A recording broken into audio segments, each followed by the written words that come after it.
Reservation के ऊपर बात करेंगे।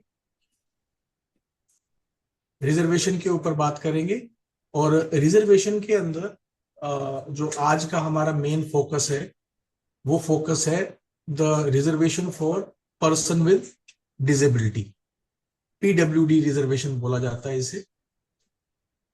लेकिन इसको शुरू करने से पहले हम थोड़ा बात करेंगे reservation for SC, reservation for ST and reservation for OBC and EWS. अब आप बोलेंगे कि आप बात तो कर रहे हैं पीडब्ल्यूडी रिजर्वेशन की, लेकिन आप यहां से क्यों स्टार्ट कर रहे हैं? वो इसलिए क्योंकि जब तक आपको एससी, एसटी, ओबीसी और पीडब्ल्यूडी के रिजर्वेशन के बारे में आइडिया नहीं होगा तब तक पीडब्ल्यूडी का जो रिजर्वेशन है वो आप नहीं जान पाएंगे, क्योंकि दोनों के अंदर एक रिलेशन है, एक रिश्ता है जो जानना बहुत जरूरी है। जैसे कि एससी, एसटी और ओबीसी रिजर्वेशन जो है वो उसको हम बोलते हैं वर्टिकल रिजर्वेशन, और जो पीडब्ल्यूडी रिजर्वेशन है वो बोलते हैं हॉरिजॉन्टल रिजर्वेशन। तो वर्टिकल रिजर्वेशन और हॉरिजॉन्टल रिजर्वेशन क्या होता है उसके बारे में हम जानेंगे, क्योंकि उसके ऊपर एक एक्सरसाइज भी है हमारी जो हम करेंगे, डिस्कस करेंगे।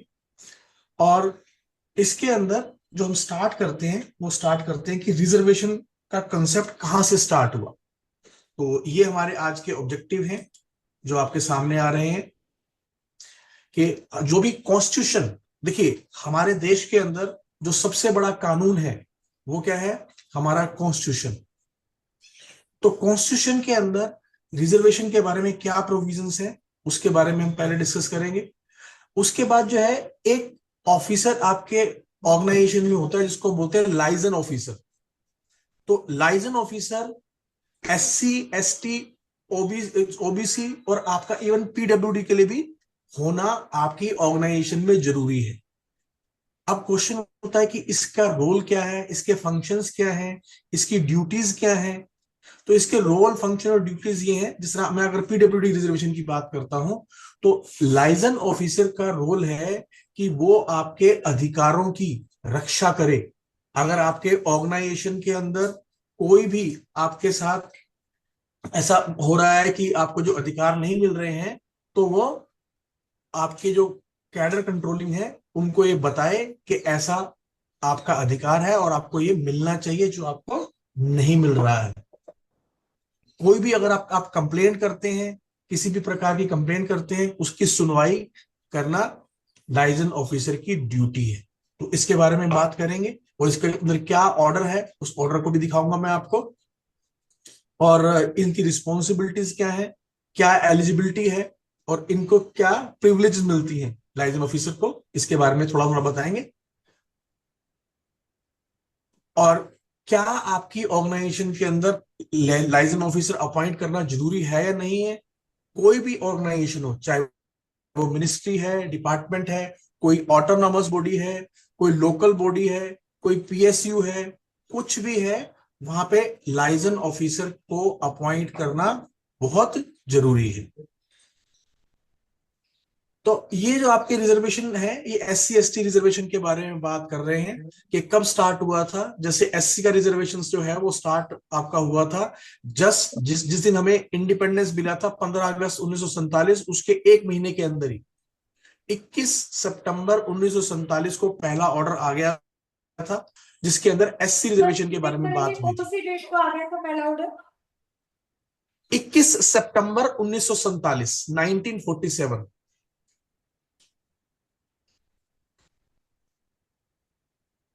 एससी के लिए आया था। और सिमिलरली जो है एसटी के लिए, शेड्यूल्ड ट्राइब्स के लिए पहला ऑर्डर 1950 में आया था, 13 सितंबर 1950, और वहां पे उनको 5% रिजर्वेशन दिया गया। लेकिन आपको मालूम है कि रिजर्वेशन के ऊपर जो है ऑर्डर रिवाइज होते रहते हैं।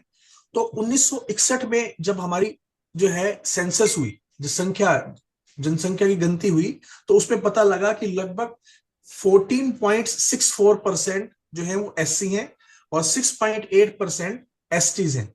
तो इसके बेस के ऊपर जो ये परसेंटेज है उसको रिवाइज किया गया।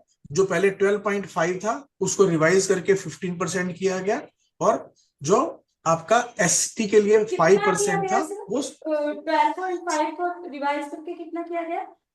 15 और जो 5% था उसको रिवाइज करके 7.5% किया गया। अब इसके अंदर जो है आपका ये लिखा कहाँ है, कहाँ लिखा है कि आपको मिलना चाहिए, रिजर्वेशन मिलना चाहिए?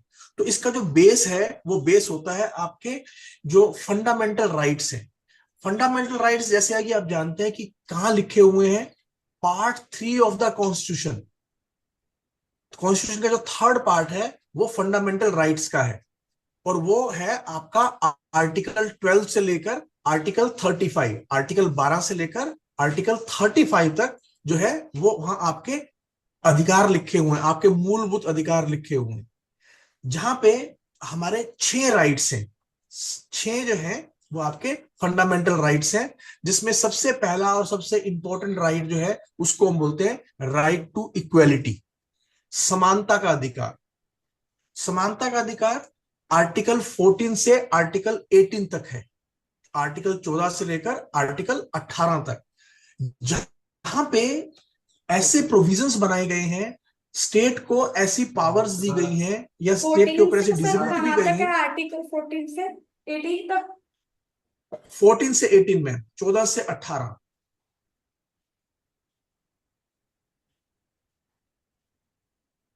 ठीक ओके। है, जिसमें जो आपका आर्टिकल 14 है वो आर्टिकल 14 से स्टार्ट करता है कि क्या लिखता है, the state shall not deny to any person equality before the law.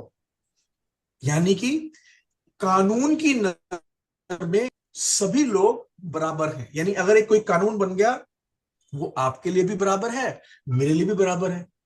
लेकिन कभी कभी क्या होता है कि अगर हम सभी को बराबर कर दें तो उससे असमानता बढ़ जाती है। तो इसके लिए उन्होंने एक और प्रोटेक्शन दिया, जिसको हम बोलते हैं equal protection of laws within the territory of India. अब ये क्या है?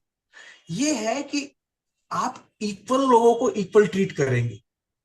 इक्वल लोगों को इक्वल ट्रीट करेंगे से क्या मतलब हो गया कि इसका मतलब अगर कोई अनइक्वल है तो उनके लिए जो है आप अलग अलग कानून बना सकते हैं। एक्चुअल में ये ही एक प्रोविजन ऐसा है जहां से आपको रिजर्वेशन की देने की पावर मिलती है। क्यों? जैसे कि आप एक बात सोचिए, आप मान लीजिए क्रिकेट के शौकीन हैं, ठीक है, क्रिकेट देखना चाहते हैं, मैं भी क्रिकेट देखना चाहता हूं, और हमारे यहाँ पड़ोस में एक स्टेडियम के अंदर जो है मैच चल रहा है। मेरी हाइट है 4 फीट, आपकी हाइट है 6.5 फीट, और जो दीवार है वो दीवार है 5 फीट की। अब होगा क्या? होगा ये कि मैं आप जो है 6.5 फीट के हैं, आप देख पाएंगे क्योंकि आपकी हाइट दीवार से ऊंची है, बट मेरी हाइट जो है 4 फीट की है, तो मैं नहीं देख पाऊंगा क्योंकि मैं तो दीवार 5 फीट की ऊपर देख नहीं सकता हूं, मेरा 4 फीट की हाइट है। तो क्या होगा कि अगर मुझे समानता करनी है, अगर मैं चाहता हूं कि आप भी देख पाए, मैं भी देख पाऊं, तो इसका मतलब जो जो पर्सन 4 फीट का है उसके लिए एक स्टूल का प्रोविजन करना पड़ेगा। तो आपको जो है, या मुझे इस तरह अगर मैं 4 फीट का हूं तो 2 फीट का स्टूल दे दूंगा। तो क्या होगा, 2 फीट किसका स्टूल, 4 फीट का मैं, टोटल कितना हो गया, 6 फीट। और दीवार की हाइट कितनी है, 5 फीट। तो मैं भी देख पाऊंगा, आप भी देख पाऊंगा। तो ये क्या होता है, ये है कि आपका कि सिंस 2 पर्सन अनइक्वल थे, एक की हाइट कम थी, दूसरे की हाइट पूरी थी, तो ताकि वो दूसरा पर्सन जिसकी हाइट कम है वो भी मैच देख पाए, तो हमने क्या कर दिया, उसके लिए स्टूल का प्रोविजन कर दिया। ऐसा ही प्रोविजन हमने डिफरेंट डिफरेंट कैटेगरी के लोगों के लिए किया है। जैसे कि आज जिसके ऊपर मेन फोकस है, reservation for person with disability. आप लोग के पास एक क्षमता भी है, और दूसरा कुछ एक जो हमें क्षमताएं हैं, किसी कोई लो विजन है, किसी का जो है हियरिंग का लॉस है, किसी का जो है लिम्ब का लॉस है। तो उसके अंदर क्या है कि एक हम वो पर्सन विद डिसेबिलिटी बोलते हैं कि उनके पास ये कुछ अक्षमता है। अक्षमता ए नहीं है, अगर ये अक्षमता है तो दूसरी क्षमता और आपकी विकसित हुई होगी, तो उसको हम प्रॉपर यूटिलाइज कर पाए। आप जो है जो विकास है उसके अंदर अपना योगदान दे पाए, तो इसके लिए सरकार ने रिजर्वेशन का प्रोविजन किया है। ऐसे ही कुछ रिजर्वेशन जो दिया गया है वो दिया गया है एससी को, एसटी को, और आपका ओबीसी को, और ईडब्ल्यूएस कैटेगरी के लोगों को। तो ये आपका जो प्रोविजन आता है वो प्रोविजन आता है जहां पे आपका एम्प्लॉयमेंट के अंदर रिजर्वेशन की बात आती है, वो आती है आर्टिकल 16 में, जहां पे सबसे पहला जो आपका आर्टिकल 16(1) है वो क्या बोलता है, equality of opportunity in matter relating to employment और अपॉइंटमेंट। यानी कि सभी को गवर्नमेंट के अंदर जो भी नौकरी आएंगी उसमें समान रूप से भागीदारी करने का मौका मिले। तो ये पहला आर्टिकल है। दूसरा आर्टिकल जो इसका सब आर्टिकल है वो क्या है, आर्टिकल 16(2), वो ये बोलता है कि किसी के साथ भी गवर्नमेंट ऑफिस के अंदर उसकी एम्प्लॉयमेंट के लिए जो है क्या नाम है, race, religion, race, caste, sex, descent, place of birth और रेजिडेंस, 7 डिस्क्रिमिनेशंस है। Religion, race, caste, sex male और फीमेल या अदर्स, डिसेंट, ठीक है, प्लेस ऑफ बर्थ और रेजिडेंस। इन 7 पॉइंट्स के ऊपर किसी के साथ भी कोई डिस्क्रिमिनेशन नहीं किया जाएगा। ऐसा नहीं करेंगे कि जो है कोई एक रिलीजन का है तो उसको हम गवर्नमेंट सर्विस नहीं देंगे, ऐसा नहीं कर सकते। ठीक है, किसी का कोई एक स्पेसिफिक कोई रेस है, कोई कास्ट है, उसके बेस के ऊपर हम कोई डिस्क्रिमिनेशन नहीं करेंगे। 16(3) जो है, 16(3) पहला आर्टिकल था जहां पर रिजर्वेशन की बात की गई। वहां क्या बात की गई कि अगर आप किसी पर्टिकुलर स्टेट के अंदर कोई एक गवर्नमेंट सर्विस अगर करना चाहते हैं तो आपको उस स्टेट का रेजिडेंस होना जरूरी है, तो आपको उसके अंदर रिजर्वेशन का बेनिफिट मिलेगा। इसके बाद आपका आता है आर्टिकल 16(4). 16(4) जो आर्टिकल है वो बोलता है कि कोई भी जो है आपका प्रोविजन जो आर्टिकल 16 में लिखा हुआ है वो गवर्नमेंट को ये अधिक क्या नाम है, nothing in this article shall prevent the state from making any provision for the reservation of appointment of post in favour of any backward class of citizen which in the opinion of state is not adequately represented in the service under the state। यानी कि अगर कोई backward class का है, अब backward class कौन सी, जहां पे सोशल एंड एजुकेशनल बैकवर्डनेस, अगर कोई सोशल एंड एजुकेशनल बैकवर्डनेस है किसी पर्टिकुलर क्लास ऑफ पीपल में, तो उनके लिए सरकार स्पेशल कानून बना सकती है ताकि वो गवर्नमेंट सर्विस में आ पाए। दूसरी कंडीशन क्या है कि अगर वो गवर्नमेंट सर्विस में एडुकेटली रिप्रेजेंटेड नहीं है। तो इसी के ऊपर आपका आर्टिकल 16(4) में SC ST रिजर्वेशन का प्रोविजन बना, और 1992 के अंदर जो है OBC का रिजर्वेशन बना, जहां पे 27% रिजर्वेशन दिया अदर बैकवर्ड क्लासेस को। तो टोटल 3 टाइप के रिजर्वेशन अभी हमने डिस्कस किए। एक रिजर्वेशन किया SC जिसके अंदर 15% है आज के दिन में, एक ST जिसमें 7.5% है, और एक OBC जो 27%। और ये तीनों जो रिजर्वेशन है इनको हम बोलते हैं वर्टिकल रिजर्वेशन। ठीक है, और जो आपके पास रिजर्वेशन है, जो आपका जिसके ऊपर हम मेन बात करने वाले हैं, reservation with person with disability, वो रिजर्वेशन हॉरिजॉन्टल रिजर्वेशन। थोड़ी देर में इसके ऊपर बात करेंगे कि क्या दोनों में डिफरेंस है। जब ये बात हुई थी कि 15% रिजर्वेशन और 7.5 रिजर्वेशन, तो इसके ऊपर एक कोर्ट केस हुआ था जो 1990s में हुआ था, जो बहुत बड़ा फेमस केस है, जिसका नाम लोग जानते हैं मंडल कमीशन केस के नाम से। और उसका एक्चुअल में जो नाम है वो है इंदिरा सानी versus UOI, union of India. Indira सानी वर्सेस UOI। उसमें जो है सुप्रीम कोर्ट ने यह डिसीजन दिया कि देखिए आर्टिकल 16(4) जो है ना, उसके अंदर वर्ड लिखा हुआ है अपॉइंटमेंट, और अपॉइंटमेंट वर्ड लिखा हुआ है, इसका मतलब आर्टिकल 16(4) में कहीं भी रिजर्वेशन प्रमोशन के अंदर उसकी बात नहीं है। तो ये जो आप प्रमोशन के अंदर रिजर्वेशन दे रहे हैं, ये गलत रिजर्वेशन दे रहे हैं। तो आप क्या करिए, इसको बंद कर दीजिए। और बंद करने के लिए हम जानते हैं कि आप एक एक रात के अंदर बंद नहीं कर सकते हैं, 5 साल का टाइम देते हैं, 5 साल के अंदर बंद कर दीजिए। अब हुआ क्या कि 5 साल में उन्होंने बंद कर दिया। ये उन्होंने क्या किया, आर्टिकल 16(4) को इंटरप्रेट किया। देखिए, सरकार जो चलती है उसके अंदर 3 मुख्य जो है आपके ऑर्गन्स होते हैं। एक होता है आपका लेजिस्लेटर्स। लेजिस्लेटर का काम क्या है, कानून बनाना। सर ये चेंज नहीं हो एक रही है है, स्लाइड। सर स्लाइड चेंज नहीं हो रही, कंटिन्यू वही वर्क कर रही है। कौन सी आ रही है मैम? वही आपका आर्टिकल 16.4 पर ही है। हाँ हाँ, आप 16(4), 16(4। ठीक है। ठीक है, तो ये एक्चुअली मैं अभी बोल रहा था, दिखा नहीं रहा था इस वजह से। अच्छा अच्छा तो अच्छा। ये इंदिरा साहनी केस के बारे में बात कर रहा था ना, तो इसके थोड़ा सा नरेशन है इसके बारे में।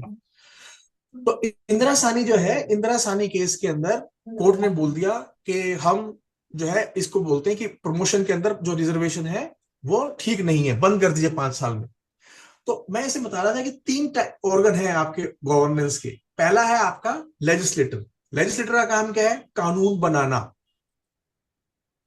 उसके बाद आते हैं एग्जीक्यूटिव्स, जैसे कि हम लोग सरकारी लोग जो है नौकरी करते हैं, उनका काम क्या है, कानून का पालन करवाना। ठीक है। और एक होता है जुडिशरी। जुडिशरी का काम क्या होता है, कानून को इंटरप्रेट करना। यानी कि अगर कोई कंफ्यूजन है, एक बोलता है कि नहीं इसका मतलब ये है, दूसरा बोलता है नहीं इसका मतलब ये है, तो कहां पे जाएंगे, वो कोर्ट में जाएंगे और कोर्ट वाले डिसाइड करेंगे कि दोनों में से किसका इंटरप्रिटेशन ठीक है। तो यहां पे कोर्ट ने इंटरप्रेट कर दिया कि आप जो आर्टिकल 16(4) के अंतर्गत प्रमोशन के अंदर रिजर्वेशन देते हैं वो गलत है, तो 5 साल में बंद कर दीजिए। अब सरकार ने क्या किया, सरकार ने कानून के अंदर चेंजेस कर दिए। सरकार के पास एक अधिकार है कॉन्स्टिट्यूशन के अंदर भी अमेंडमेंट करने का। तो सरकार जो है कौन सा, कहां मिलता है, आर्टिकल 368 के अंदर ये अधिकार सरकार को मिलता है, पार्लियामेंट को मिलता है। तो पार्लियामेंट ने 77th अमेंडमेंट और फिर बाद में 85th अमेंडमेंट करके आर्टिकल 16(4)A इंसर्ट किया, जहां पे उन्होंने बोला कि एससी और एसटी दोनों के लिए प्रमोशन के अंदर रिजर्वेशन है। ध्यान रखिएगा, ओबीसी के लिए रिजर्वेशन प्रमोशन के अंदर नहीं है। अब आप बोलेंगे आप हमारे बारे में बताइए, हमारे लिए जो है रिजर्वेशन है या नहीं है। तो थोड़े टाइम पहले तक नहीं था, लेकिन अभी सरकार ने जो reservation for person with disability है उसको लागू कर दिया है। उसके ऊपर भी एक कोर्ट केस करना पड़ा, तभी वो लागू हुआ। वो कोर्ट केस क्या था उसके बारे में भी बात बताऊंगा मैं, कि उससे पहले सिर्फ डायरेक्ट रिक्रूटमेंट के अंदर जो है वो आपका रिजर्वेशन था पर्सन विद डिसेबिलिटी का, उनके लिए। लेकिन अभी जो है प्रमोशन में भी ये रिजर्वेशन लागू है। कितने परसेंट है उसके बारे में अभी बात करेंगे। पहले 3% था, अभी जो है इसको बढ़ाकर 4% कर दिया है। और कितने किस किस का परसेंट कितने किसके लिए है उसके बारे में भी बात करेंगे। तो ये आपका मेन आर्टिकल 16(4) और 16(4) अल्फा जो है उसके उसके बारे में बात है, जहां पता लगा कि ये रिजर्वेशन किस किस के बारे में। अब इसके बाद जो आपका आता है वो इसके बाद आता है आपका ये आर के सबर वाला केस हुआ था, इसके बारे में बाद में बात करेंगे। इसके बाद जो है आपका बात आता है कि कुछ एक ऑर्गेनाइजेशन होती है जो माइनॉरिटी की होती है। ठीक है, जो माइनॉरिटी जो है, चाहे लिंग्विस्टिक माइनॉरिटीज हैं या उनकी पॉपुलेशन कम है इसलिए माइनॉरिटीज हैं, तो उनको अपने जो भी कल्चर है या अपने जो भी लोग हैं उनको प्रोटेक्ट करने के लिए इंस्टीट्यूशन बनाने की जो है एक राइट मिला हुआ है। अब उन इंस्टीट्यूशन के अंदर जो है अगर कोई पर्सन नौकरी करना चाहता है तो वो इंस्टीट्यूशन ये कानून बना सकते हैं कि सिर्फ इस पर्टिकुलर डिनोमिनेशन के लोग ही हमारे यहां नौकरी कर पाए, या वो इस पर्टिकुलर रिलीजन को बिलोंग करते हो या इस पर्टिकुलर डिनोमिनेशन को बिलोंग करते हो, तभी वो हमारे यहां पे नौकरी कर पाएंगे। तो ये आर्टिकल 16(5) में दिया गया है। और इसके बाद आपका आया है आर्टिकल 16(6) जो अमेंड हुआ था 2019 के अंदर, ये आया था। और 103 कॉन्स्टिट्यूशन अमेंडमेंट एक्ट, सीएए का मतलब जो है ना, ये कॉन्स्टिट्यूशन अमेंडमेंट एक्ट है। 103, 103, इसके अंदर आर्टिकल 16(6) इंसर्ट किया गया, जहां पे उसमें बताया गया सर कौन कि से एक सौ जो भी तीन में, सर एक बार रिपीट कर देंगे? 103 कॉन्स्टिट्यूशन अमेंडमेंट एक्ट 2019 में आया था ये, और इसके साथ ही आर्टिकल 16(6) इंसर्ट हुआ था। और आर्टिकल 16(6) किसके बारे में है? आर्टिकल 16(6) बारे में है आपका जो इकोनॉमिकली वीकर सेक्शन है, इकोनॉमिकल वीकर सेक्शन, उसके रिजर्वेशन के बारे में है। तो इस आर्टिकल के अंडर में 10% रिजर्वेशन दिया गया जो ईडब्ल्यूएस कैटेगरी के लोग हैं उनको। लेकिन ध्यान रखिएगा, ये ईडब्ल्यूएस कैटेगरी के लोग एससी एसटी ओबीसी कैटेगरी में से नहीं हो सकते हैं, वो अलग होंगे। 10% उनको अलग रिजर्वेशन मिला हुआ है। तो ये आपका बेसिकली आर्टिकल 16(5) और 16(6), ये अभी तक जो रिजर्वेशन हमने एससी एसटी और ओबीसी और फिर ईडब्ल्यूएस के बारे में जो रिजर्वेशन है उसके बारे में हमने बात की है। अब जो है हम अपना मेन मुद्दे के ऊपर आते हैं कि पर्सन विद डिसेबिलिटी जो है उसके रिजर्वेशन के ऊपर क्या है। लेकिन उससे पहले मैंने आपको एक बात बताई थी कि लाइजन ऑफिसर जो है, लाइजन ऑफिसर के बारे में क्या जो है बोलते हैं। तो उसके बारे में मैं आपको एक चीज बताना चाहता हूं। ये जो है आपका लाइजन ऑफिसर और आपका specialised reservation cell, SRC reservation cell हर एक ऑफिस के अंदर बनाना जरूरी है। उसके ऊपर एक डीओपीटी का ओएम है जो सामने इसका नंबर लिखा हुआ है। 4 जनवरी 2013 को ये आया था। इसके अंदर जो है उसमें क्या बोला है कि लाइजन ऑफिसर जो है वही रिस्पॉन्सिबल है कि जो भी ऑर्डर रिजर्वेशन के ऊपर जो है आपके पास आए सेंट्रल गवर्नमेंट में, उसको एनफोर्स करवाए अपनी ऑर्गेनाइजेशन में। ये उसकी रिस्पॉन्सिबिलिटी है। ठीक है, हर एक जो है ऑर्गेनाइजेशन के अंदर लाइजन ऑफिसर और स्पेशल रिजर्वेशन सेल होना चाहिए, हर एक मिनिस्ट्री और डिपार्टमेंट के अंदर। अब कौन बन सकता है लाइजन ऑफिसर? कौन बन सकता है? मिनिमम डिप्टी सेक्रेटरी लेवल का जो ऑफिसर है वो आपके लाइजन ऑफिसर बन सकते हैं। इसमें 2 लाइजन ऑफिसर होने चाहिए। एक लाइजन ऑफिसर जो एससी एसटी और पीडब्ल्यूडी के लिए हो, और दूसरा लाइजन ऑफिसर जो ओबीसी और ईडब्ल्यूएस का काम देखे। यानी 2 अलग अलग, यानी आपका जो रिजर्वेशन जो आपका लाइजन ऑफिसर होगा जो पीडब्ल्यूडी का काम देखेगा और जो एससी एसटी काम देखेगा वो एक ही पर्सन होगा। ओके, और किस किस लेवल का होगा? डिप्टी सेक्रेटरी लेवल का। डिप्टी सेक्रेटरी लेवल का मतलब कि अगर आप पे लेवल की बात करते हैं तो पे लेवल 12 एंड अबाउट 7 सीपीसी के हिसाब से। और ये लाइजन ऑफिसर की रिस्पॉन्सिबिलिटी है कि वो अपॉइंटिंग अथॉरिटी को इंश्योर करवाए कि सारे के सारे जो ऑर्डर हैं जो रिजर्वेशन के कंसर्न में है वो सारे के सारे उसका कंप्लायंस हो रहा है।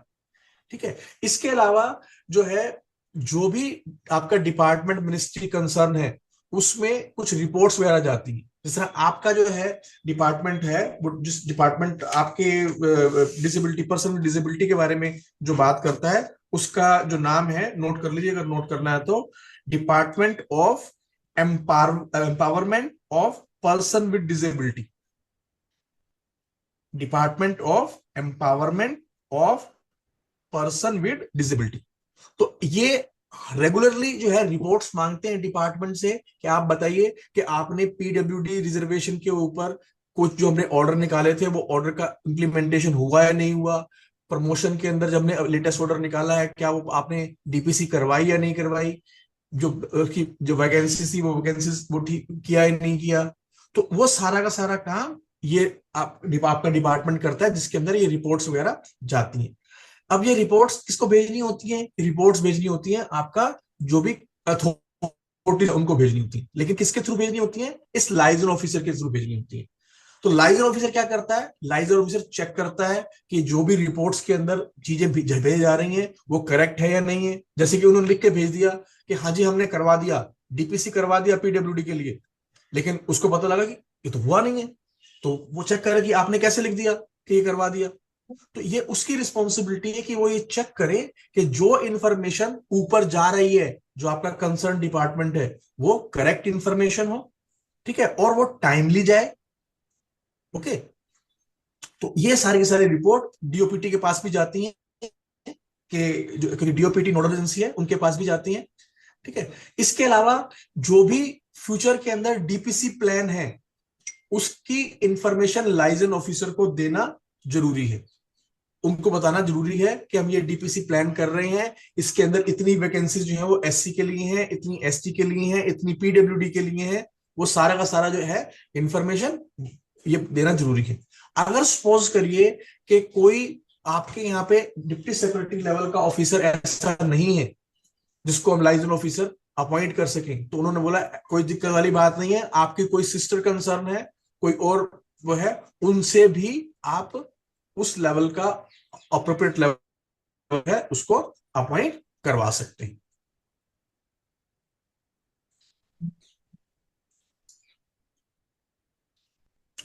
इसके अलावा के जो आपका ये ऑफिसर है कि एक और इसके अंदर प्रोविजन है कि अगर आप 10 से ज्यादा वैकेंसीज की डीपीसी करवा रहे हैं, तो एक जो आपका ऑफिसर है वो officer SC ST OBC category का होना चाहिए। सिमिलरली उसके अंदर वुमेन का रिप्रेजेंटेशन भी के बारे में बात की गई है। ओके, और इसके अलावा जो भी इसके अंदर रिजर्वेशन रोस्टर बनते हैं, रिजर्वेशन रोस्टर क्या होते हैं? रिजर्वेशन रोस्टर के अंदर आपकी एंटाइटलमेंट के हिसाब से आपको रिजर्व नहीं मिला, उसके बारे में इंफॉर्मेशन होती है।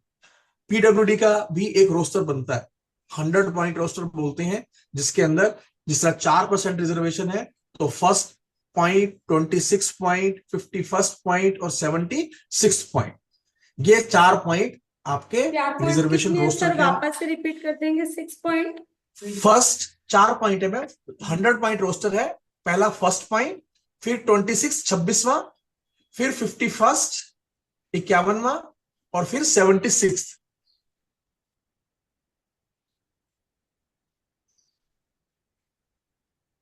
ठीक ठीक है, है। तो ये आपके पॉइंट है जो आपका रिजर्वेशन रोस्टर के अंदर आपके लिए है।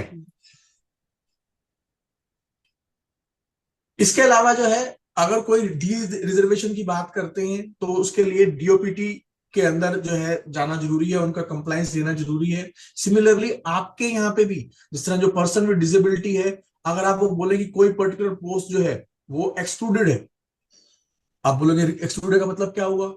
कि जैसे कि मान लीजिए कि हमारी एक पोस्ट है जो है,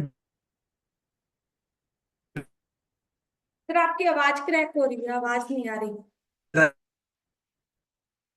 सर आवाज नहीं आ रही आपकी, आवाज क्रैक हो रही है।